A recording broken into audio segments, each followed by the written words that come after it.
Le fils du parrain vient tout juste de sortir de prison. Ses hommes de main lui ont aussitôt arrangé la compagnie de 2 femmes. Mais John n'a pas le cœur à cela, car durant ses 3 années d'incarcération, il a subi quotidiennement les attentions particulières d'un gardien. Au début, John refusait de se soumettre.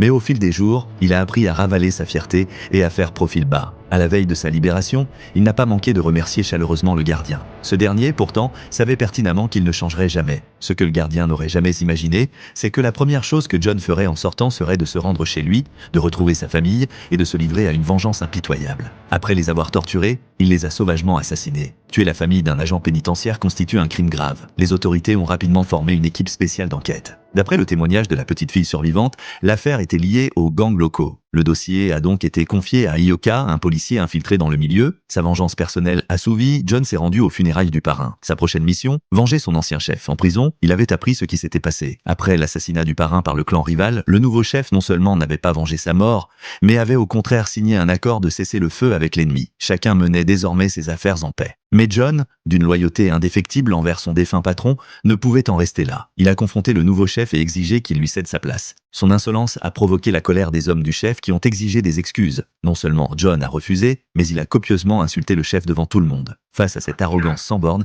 ces hommes étaient furieux.